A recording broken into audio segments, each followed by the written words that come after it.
All right, so we are back, and I'm actually covering some high-level boxing. I know it's a rarity on my channel these days, but I do get the wild itch, and I don't mean the one that I take the medication for. I'm talking about pro high-level boxing. But today I have to talk about Teofimo Lopez and George Kambosos. This fight was so fucking good. I just did a 2-mile run, damn near sprained and broke my ankle on a piece of tree bark laying out on the sidewalk because that's how unathletic I've become in my old fucking age. But it was that good. It got me fired up. So we're just gonna talk about it. I hope you guys like these. Maybe we'll do some more of them. I know I'm the YouTube boxing guy and I love that, but let's get back into some regular boxing. Ain't gonna hurt nobody. George Kambosos shocked the entire boxing world and Teofimo Lopez, and this is how he did it.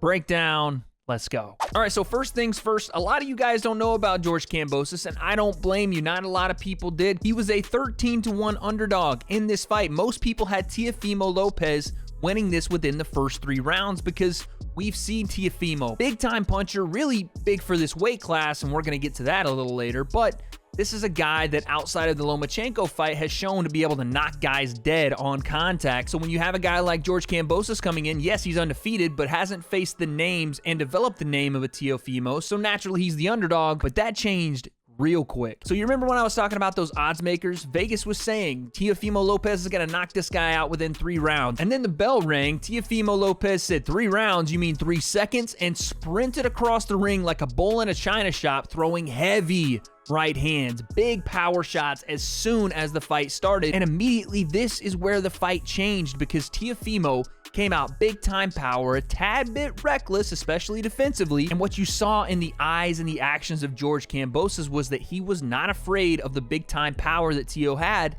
And once he felt it, it almost gave him more confidence to stand in that same pocket with Teofimo and look for big counter shots over the top. And one of those big counter shots in the first round lands hard. Big overhand right, and it clips Teofimo on the temple, puts him down. An absolute shocker to start the fight. And again, it set the tempo for how the rest of this fight would go because it showed George Kambosos in Madison Square Garden against Teofimo Lopez, the guy that beat Lomachenko. He came out with the entire fucking continent of Australia. Australia is a continent, right?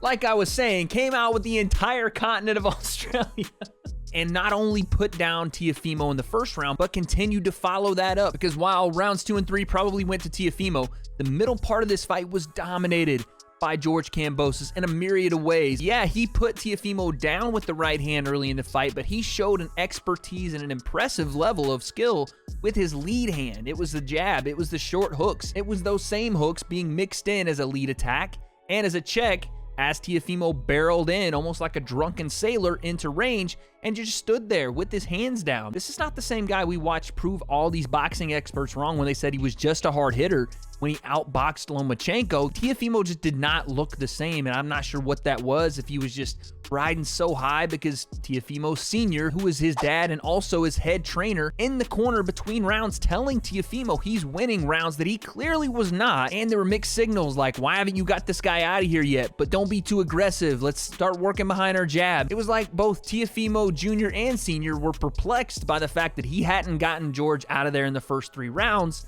And now the game plan was just kind of go forward and be aggressive, but not too aggressive and get countered. But then why haven't you knocked him out yet? It was a very odd kind of back and forth. But in spite of all that, Teofimo was able to battle his way back and start to win rounds. And in doing so, he was landing the big shots until finally in round 10, Teofimo drops George Kambosos' big right hand, the one he'd been looking for the entire fight. It finally lands. And I think, again, this was another turning point, or maybe you could call it a reset for the fight, because now Teofimo thinks, finally, I've got him with this right hand. He's one of the best finishers at 135 and in boxing in general.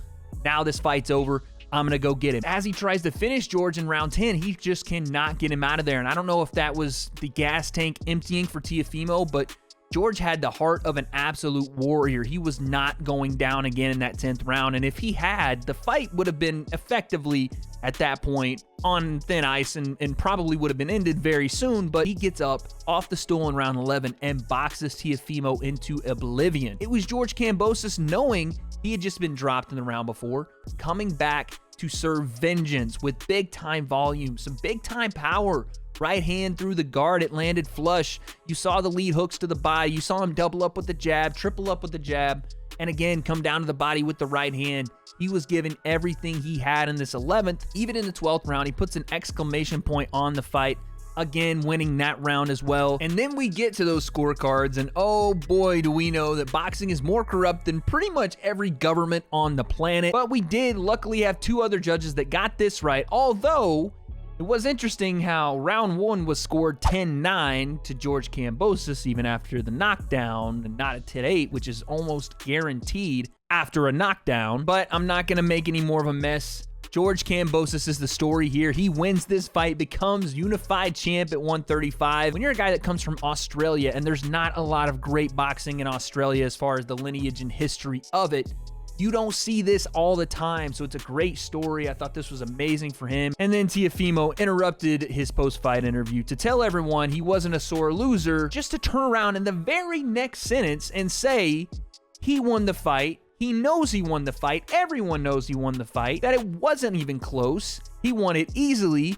so much so that he won the fight 10 rounds out of 12. What the fuck? Listen, I'm a Teofimo Lopez fan. I think he's got an underrated jab. Again, he proved against Lomachenko his boxing ability. I don't know what it is. Maybe he started reading a little bit of these headlines. I mean, he beats Lomachenko. He has this long layoff. And these aren't excuses for me. I'm just trying to get inside the mind of why a guy would do some of the things that he does, say some of the things that he said in that post-fight interview, and not just have a look in the mirror and say, I got beat tonight and George was the better man. That's the only thing that Teofimo Jr. or Sr. should be saying about this fight. He either has to make some changes in camp, or he has to sit down and have a talk with Sr. Because whatever was going on in that corner, and the stories that we hear about Sr. all the time, it wasn't boxing advice at the highest level. It was panic. And that's never been a championship formula. So what happens next at 135? Like I said, I don't know if Teo is even going to fight at 135. I would probably see him moving up soon, but you never know. Maybe he wants that rematch if he gets some time to think about it. He just didn't look too keen on a rematch. He just wanted to tell everybody he won the fight. And of course, for a guy like George Kambosos, as soon as Teo lost those belts, you started hearing guys like Devin Haney, Ryan Garcia, give me that fight next. Give me that fight. These guys still look at George Kambosos as a guy that's not on their level. But on this night, he showed he's one of the best in 135. And if there's one guy you don't write off, it's the guy that just beat 13-1 odds and snatched up the unified belts from the man that beat Lomachenko. And as we leave off the questions I have, who's next for George Kambosos? Both guys are going to have to take some time off. It was a pretty brutal fight, and I think both guys are in the hospital. Teofimo Sr. is probably bedside with Jr. asking him why he's not getting out of the bed and beating the shit out of it. But like I said, I don't know what happens next for either of these guys, but I do know this. George Kambosos shocked the boxing world today, being Teofimo Lopez, being a 13-1 underdog in a foreign country in his first massive pay-per-view fight. Now, how does he follow that? I guess we'll find out.